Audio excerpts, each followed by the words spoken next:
Assalamualaikum warahmatullahi wabarakatuh. Alhamdulillahi hamdan katsiran tayyiban mubarakan fi kama yuhibbu rabbuna wa yarda. Asyhadu an la ilaha illallah wahdahu la syarika lah wa asyhadu anna Muhammadan abduhu wa rasuluhu alladzi la nabiyya ba'da amma ba'du. Pemirsa Marhaban TV rahimakumullah. Kita lanjutkan pembahasan tentang masalah talak, ya. Pemirsa Marhaban TV rahimakumullah, pada kajian yang lalu kita sudah membahas beberapa masalah-masalah yang berkaitan dengan talak, ya.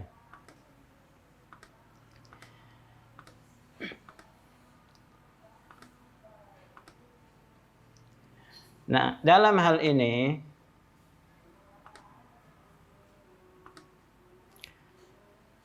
talak dibagi kepada beberapa macam.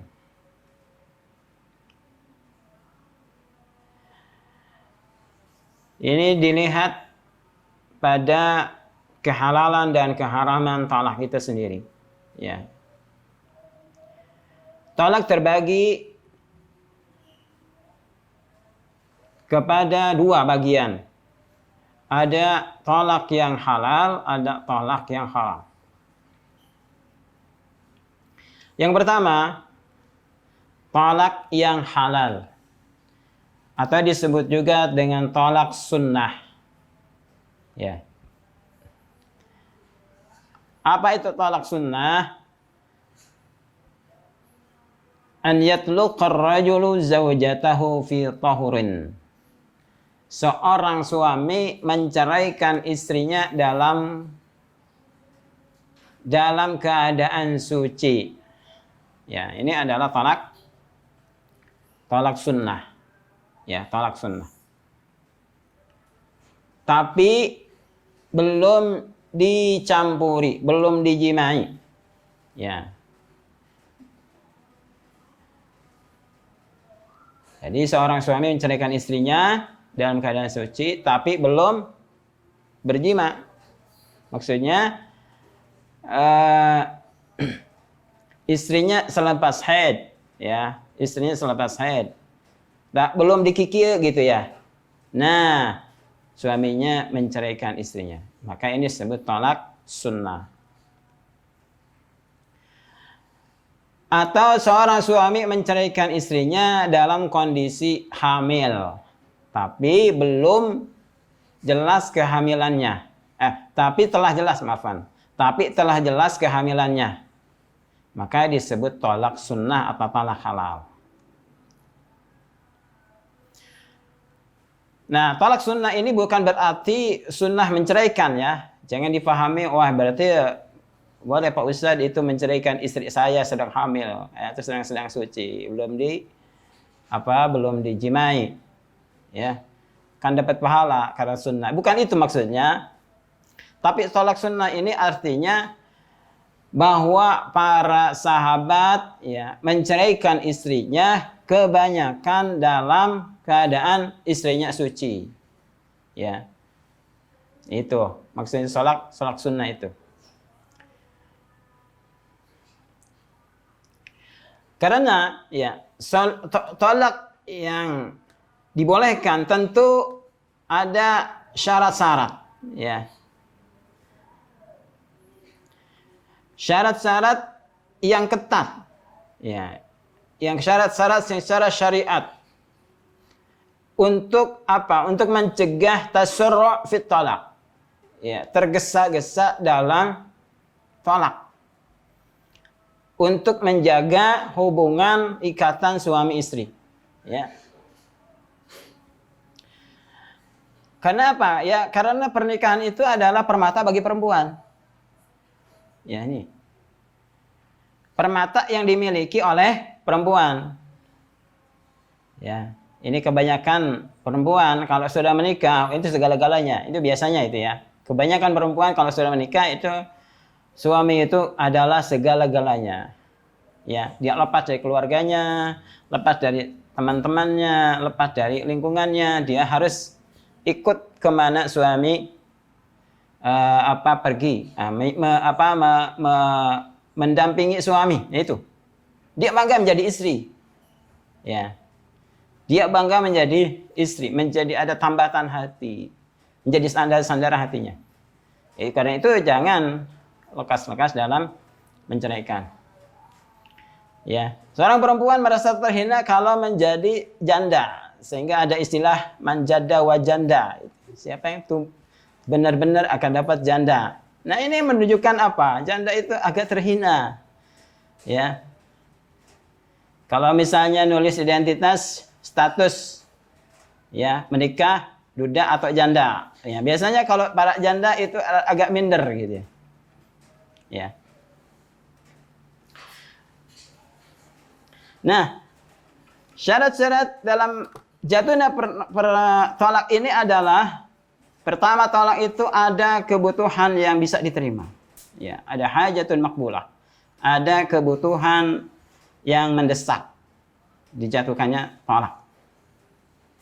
Yang kedua syaratnya, istrinya belum dicampuri, belum digauli. Ya, istrinya dalam keadaan suci, belum digauli. Kalau istrinya sudah digauli, udah dicampuri, tiba-tiba suaminya ngomong, ya, kamu saya ceraikan. Wah, ini nggak sah talaknya. Ini haram, ya, ini haram.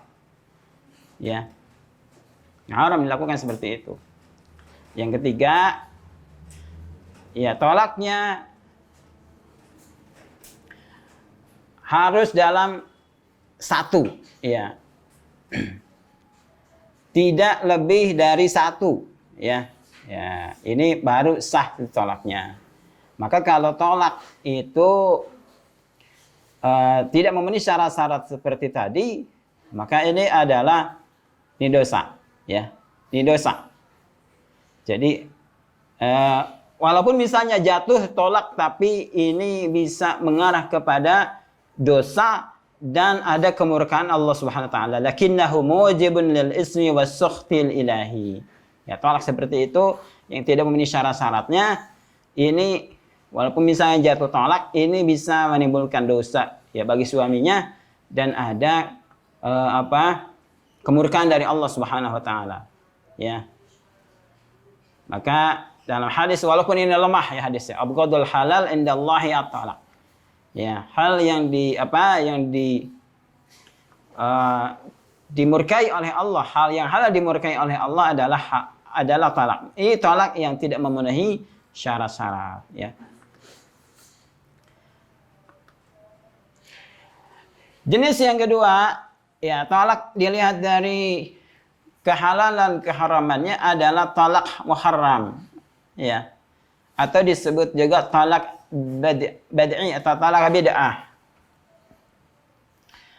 yaitu seorang suami menceraikan istrinya ketika istrinya sedang haid, di tengah-tengah haid atau sedang nifas, ya, atau menceraikan istrinya dalam keadaan suci lalu dijimai kemudian diceraikan, atau tengah-tengah berjima menceraikan ini, ya.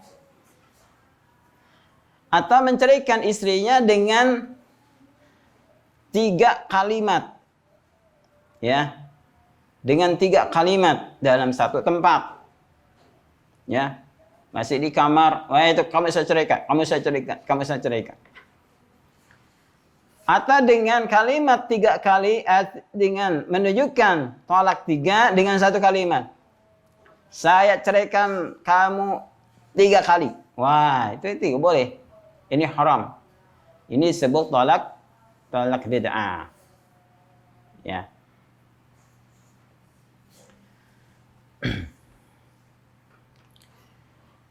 Nah, bagaimana kalau talak sunnah dan talak bid'ah? Talak sunnah dan talak bid'ah ini jatuh talak. Akan tetapi talak bid'ah atau talak muharram ini jatuh talak. Akan tetapi ini suaminya wajib merujuk istrinya kembali sampai dia suci. Ya, misalnya seorang suami menceraikan istrinya, ya, karena misalnya suami terbakar api cemburu, Akhirnya suaminya, udahlah, kamu ceraikan saya sekarang. Saya ceraikan kamu sekarang. Ya. Itu dengan tolak yang sharih. Istrinya sedang haid. Maka jatuh tolak. Akan tetapi wajib suaminya merujuk kembali. Ya, yaitu dengan kata-kata suaminya, ya. Misalkan, ya yang saya mau rujuk kembali kepada engkau. Maka ini rujuk kembali. Ya, kalau sudah rujuk, maka tunggu istrinya sampai apa? Sampai selesai haidnya. Ya. Kalau sudah selesai haidnya, apa mau lanjutkan rujuk atau mau diceraikan, itu terserah. Ya, tapi jangan dijima lagi gitu ya. Udah selesai haidnya, dijima lagi. Wah, ini tidak boleh, ini haram. Ya.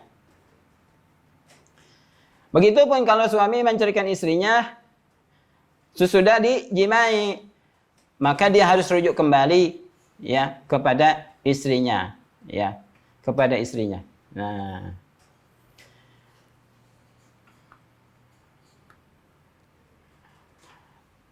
kemudian pemirsa Marhaban TV rahimakumullah, maka suami yang menceraikan itu ada beberapa syarat. Ya. Pertama, suami yang menceraikan istrinya harus suaminya baligh. Ya. Tanda baligh bagi laki-laki berusia 15 tahun. Ya. Hadisnya diriwayatkan oleh Imam Bukhari, Abdullah bin Umar meminta kepada Nabi SAW untuk ikut berperang. Nabi tidak mengizinkan. Kata Ibnu Umar, wa umruhu hina izin 14 sanah. Umurku saat itu 14 tahun. Kemudian usia 15 tahun Ibnu Umar meminta lagi izin kepada Nabi untuk ikut perang. Maka Nabi mengizinkannya. Maka ini menunjukkan bahwa usia baligh itu 15 tahun bagi laki-laki. Ya. Atau ketika laki-laki, ya, ini sudah berjenggot. Nah, ini ya. Dan tumbuh jenggot. 14 tahun sudah ada jenggotan, misalkan, ya, laki-laki. Maka ini sudah termasuk baligh. Ya. Berakal. Apa nih? Kapan balighnya? Ukuran tahunnya apakah hijriyah, qamariyah, atau menggunakan Masehi? Ya. Yang digunakan adalah kalender tahun hijriyah qamariyah, bukan Masehi. Jadi kalau Bapak Ibu misalnya punya anak, ya, lihat tanggal hijriyahnya, tanggal anaknya lahir pada tanggal 1 Muharram 1442 Hijriyah, ya. Berarti perkiraan balighnya 1 Muharram 1057 Hijriyah. Gitu ya. Jangan menggunakan Masehi, ya. Karena perbedaan antara tahun Hijriyah dengan Masehi itu beda. Tahunnya kurang lebih 11 hari. Jadi per tahunnya perbedaan Hijriyah dengan Masehi itu 11 hari. Jadi jangan menggunakan perhitungan tahun Masehi. Berakal, nah, berarti dia waras otaknya, ya, tidak gila, ya, tidak depresi, gitu. Mukhtar artinya kehendak sendiri, bukan paksaan, bukan dorongan orang lain, kehendak sendiri. Nah. Maka yang memenuhi syarat seperti ini kamilul ahliyah, sempurna dalam kekuasaannya, maka dia boleh menceraikan dan cerainya itu terjadi.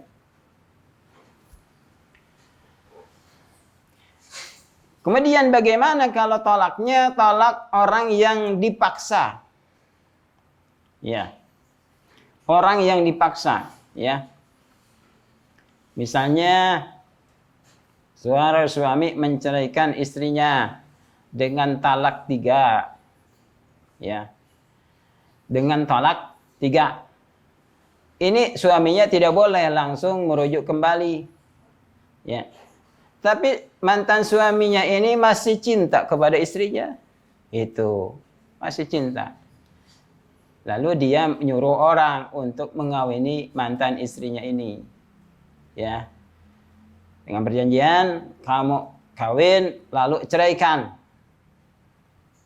Ya, udah dinikahi lalu dia dipaksa untuk menceraikan. Maka talaqul mukrah, ya. Ini tidak sah. La yaqa'u talaquhu, tidak terjadi talaknya. Karena apa? Karena ini dia iradah, kemauannya disetir orang lain. Dia tidak bermaksud untuk menceraikan. Tak seorang suami dipaksa keluarganya untuk menceraikan istrinya. Ya. Sebagaimana orang yang dipaksa untuk apa? Mengucapkan kalimat kekufuran. Maka dia tidak dihukumi kafir. Ya. Sebagaimana orang dipaksa untuk Islam. Tidak sah menjadi seorang muslim. Itu paksa. Ya. Paksa seperti ini. Begitupun orang dipaksa untuk mengucapkan kata-kata tolak, maka tidak jatuh tolaknya. Allah SWT berfirman, "Man kafara billah min ba'di imanihi illa man ukriha wa qalbuhu mutma'innun bil iman." Siapa yang kufur kepada Allah setelah imannya, kecuali orang yang dipaksa sedangkan hatinya tenang dalam keimanan. Walakin man syaraha bil kufri sadran. Tetapi siapa yang hatinya terbuka dengan kekufuran, ya, fa alaihim ghadabun min Allah. Maka bagi mereka ada kemurkaan dari Allah, walahum azabun azim, dan bagi mereka ada siksa yang berat. Nah, ini masalah iman saja. Orang yang dipaksa hati-hatinya mutmainnun bil iman, tidak dikatakan kafir. Yang ketiga, kasusnya adalah cerai dari orang yang marah. Ya, ini marah. Orang yang marah dan mukallaf dalam kondisi marah, ya, maka ini diperhitungkan apa-apa yang muncul darinya. Apakah dari kekufuran atau pembunuhan atau penceraian dan sebagainya. Itu dianggap perilakunya. Ya. Misalnya orang yang marah, dia mengatakan kata-kata kekufuran, pembatal keislaman, maka itu dianggap keluar dari Islam. Ya. Atau orang itu membunuh, marah, langsung membunuh, maka dianggap dia sebagai pembunuh. Ya. Begitupun dalam perceraian. Karena apa? Orang-orang yang marah itu dia masih mengetahui apa yang dia lakukan, apa yang dia ucapkan. Nah, orang yang marah. Akan tetapi, orang yang sangat marah, ya, sangat marah. Ijastaddal ghadab bil insan. Marahnya, ya sangat marah, ya. Murka bahasa kita ya. Sangat murka, sangat marah. Nah, marah yang sangat ini mencapai kepada sampai dia tidak mengetahui apa yang diucapkannya. Ya, tidak ingat apa yang diucapkannya. Ya. Coba orang yang marah itu. Kadang melakukan apa yang tidak dia inginkan. Oh, kemana-mana gitu. Ya. Hilir mudi, jalang-jeleng gitu ya. Ya. Nah, ini orang yang sangat marah. Kadang kekerot, kadang gegedor, seperti itu. Kadang ngucapin yang mengucapkan kata-kata yang dia tidak sadar. Nah, kalau ada orang yang sangat marah sehingga dia tidak sadar apa yang diucapkan, lalu ada kata-kata perceraian kepada istrinya, makanya tidak jatuh talak. Ya. Maka kalau istri misalnya diceraikan oleh suaminya dalam keadaan marah, tanya marahnya, sadar tidak ngomongnya. Kalau sadar, jatuh talak. Ya, kalau tidak sadar, sangat marah, itu tidak jatuh talak. Suami harus jujur. Ya. Jangan masih sadar nyebut, saya sangat marah, gitu. Padahal marahnya bisa dikendalikan. Ya.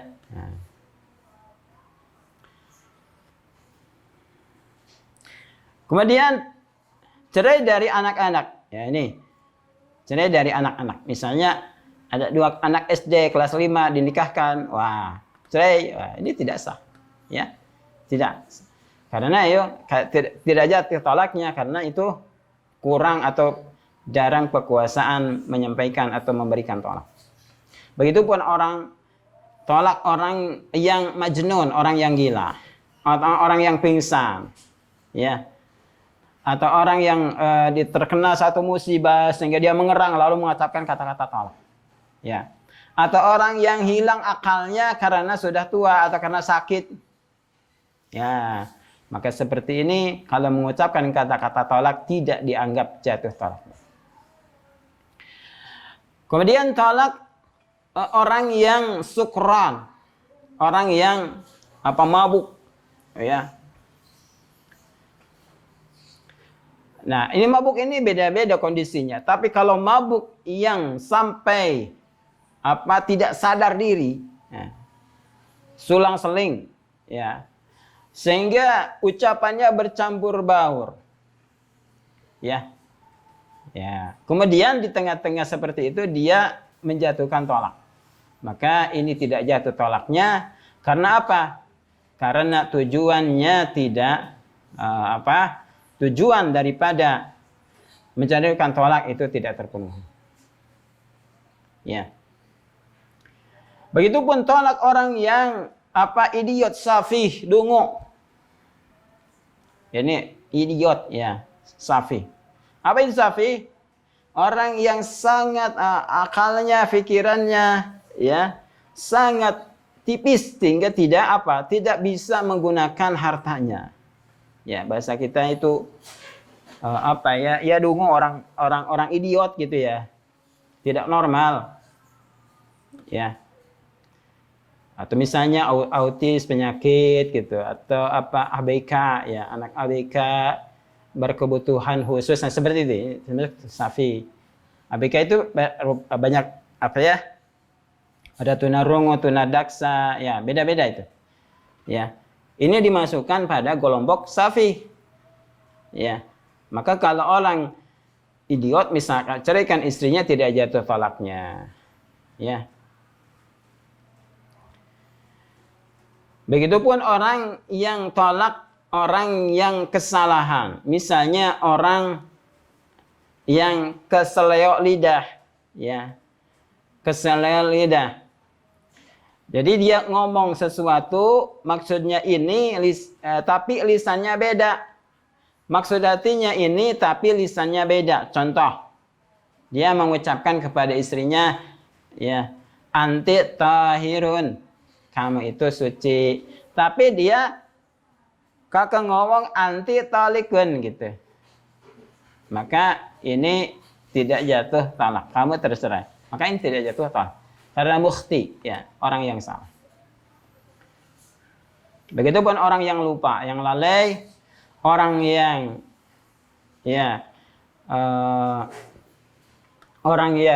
sahun, ya, orang yang tidak mengetahui apa yang diucapkannya, maka ini tidak jatuh talak. Ya.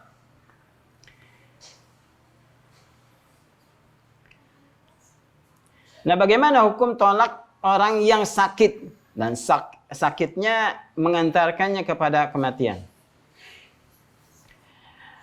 Maradul maut, ya. Mati yang mengantarkan kematian adalah kematian yang secara ghalib, ya, secara kebanyakan menimbulkan kebinasaan, ya, yang mengantarkan kepada kematian.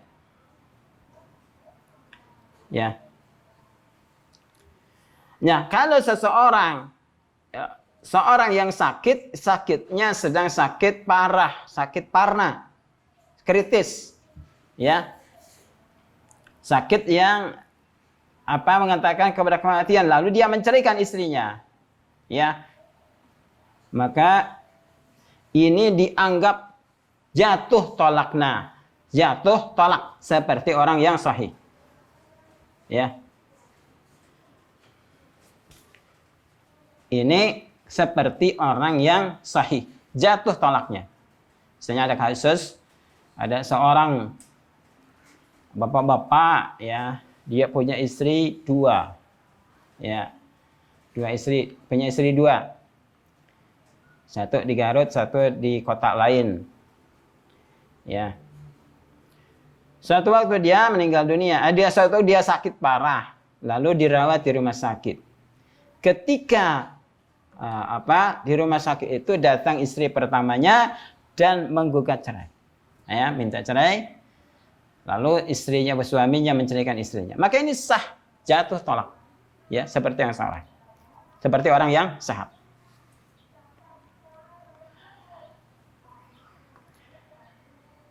Ya, walaupun mungkin secara etika, ya. Secara etika atau secara perasaan tidak pantas, ya. Suami lagi kritis, istrinya minta cerai. Akan tetapi kalau ini terjadi, maka ini jatuh talak. Ya. Nah, kalau suaminya meninggal, apakah istrinya masih mendapatkan warisan dari mantan suaminya? Maka kalau tolaknya tolak yang raj'i, ya, maka istrinya masih berhak mendapatkan warisan. Ya. Karena masih dalam masa iddah. Ya. Ya, masih dalam masa iddah.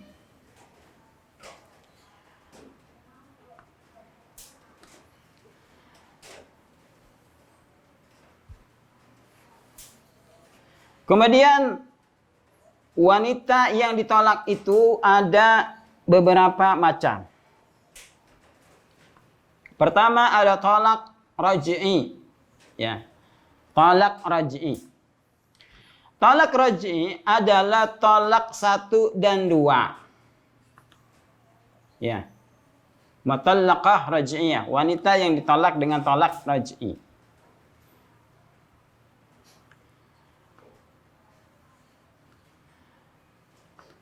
Seorang suami menceraikan istrinya dengan 1 kali ceraian, dengan 1 kali tolak, ya. Maka dalam hal ini istrinya ini boleh dirujuk kembali selama dalam masa iddah, ya. Masa iddahnya itu 3 bulan 10 hari. Nah, tapi kalau sudah selesai dari masa iddah, ya, maka boleh dia menikahi kembali, nikah kembali dengan mantan istrinya dengan akad dan mahar yang baru. Itu. Kalau rujuk nanti kita akan bahas apa itu rujuk, ya. Tapi kalau selesai masa iddah, sudah 3 bulan misalnya, pesannya datang lagi, ini untuk rujuk, nggak bisa, karena sudah selesai masa iddah. Maka ini harus dengan akad dan mahar yang baru. Ini. Jadi seorang suami menceraikan istrinya dengan tolak 1 atau tolak 2. Apa tolak 1? Seorang suami mengatakan kepada istrinya dengan sharih atau kalau kinayah dengan niat. Saya sekarang menceraikan engkau, ya, kepada istrinya. Ya, atau kamu saya ceraikan, atau kamu sudah bukan istri saya lagi. Ya. Maka ini tolak raj'i, jatuh tolak. Maka tunggu masa rujuk. Masa iddah. Nah, kemudian kalau suaminya merujuk kembali, ya, dalam masa iddah, lalu suaminya menceraikan kembali istrinya, maka ini jadi jatuh tolak kedua. Ya. Jatuh tolak yang kedua. Ya, tunggu masa iddah lagi. Ya. Setelah itu ini tolak kedua, tidak boleh dalam masa iddah yang kedua ini suaminya rujuk kembali kepada istrinya, enggak boleh. Karena sudah masuk pada kemudian dia tolak lagi, maka setelah tolak yang ketiga dia tidak boleh merujuk istrinya kembali sampai istrinya dinikahi oleh wanita laki-laki yang lain. Ini yang disebut dengan tolak 1 dan 2. Jadi tolak 3 itu bukan berarti seorang suami menceraikan istrinya dengan 1 kalimat. Saya ceraikan engkau, saya ceraikan engkau, saya ceraikan engkau. Itu bukan itu. Atau saya ceraikan engkau 3 kali. Bukan itu. Itu adalah haram.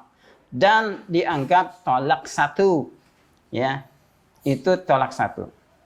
Tolak 3 itu kalau suami ya ceraikan istri, kemudian rujuk kembali, kemudian ceraikan lagi, kemudian rujuk kembali. Nah itu. Itu dianggap tolak 3. Maka yang kedua nanti ada tolak bain. Apa tolak bain? Wanita yang dicerai 3 kali. Maka bagi suaminya tidak halal ya menikahi wanita tersebut dengan nikah yang sahih ya sampai dia dinikahi oleh laki-laki yang lain tanpa paksaan. Ya. Ya, Allah SWT berfirman, at-talaqu marratani, talak itu 2 kali, fa imsakun bi ma'ruf ay tasrihun bi ihsan. Maka tahanlah dengan cara yang baik atau lepaskan dengan cara yang baik. La yahillu wa la yahillu lakum an takhuzu mimma ataitumuhunna syai'an. Tidak halal bagi kalian mengambil apa yang telah kalian berikan kepada mereka sedikit pun. Ya. Ini yang disebut dengan mutallaqah ya. Ya, talak 1 dan talak 1 dan 2 dan talak 3. Maka talak 1 dan 2 disebut talak raj'i dan talak yang 3 disebut talak bain ya, talak bain.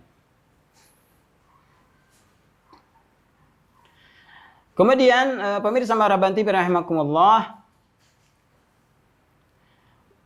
menceraikan wanita dalam masa haid dan nifas. Ya, ini hukumnya haram. Ya, ini hukumnya haram. Nah, sebagaimana yang sudah kita bahas ya pada pertemuan yang lalu. Bagaimana kalau menceraikan wanita yang sedang hamil? Maka ini boleh, ya boleh, ya. Dalam hukum syariat ini boleh menceraikan wanita yang hamil, yang sedang hamil, tapi sudah jelas hamilnya dari suaminya, ya. Nah, bagaimana iddahnya? Iddahnya sampai wanita itu melahirkan. Melahirkan habis nifas itu masa iddah wanita. Akan tetapi tetap suaminya wajib memberikan nafkah terhadap bayi atau janin dan masa iddah wanita yang sedang hamil tersebut, mantan istrinya sedang hamil. Ya. Kemudian wanita yang dicerai karena khulu mukhtali'ah, yaitu wanita yang menebus dirinya dari suaminya dengan harta yang diberikan. Ya. Ya. Ini boleh. Maka ini tidak ada iddah. Ya, tidak ada iddah bagi wanita yang menebus dirinya atau khulu. Ya. Nah, ini yang bisa saya sampaikan pemirsa Marhaban TV untuk kesempatan kali ini. Mudah-mudahan ada manfaatnya. Wassallallahu ala Muhammadin wa ala alihi wa sahbihi wa sallam tasliman katsira. Assalamualaikum warahmatullahi wabarakatuh.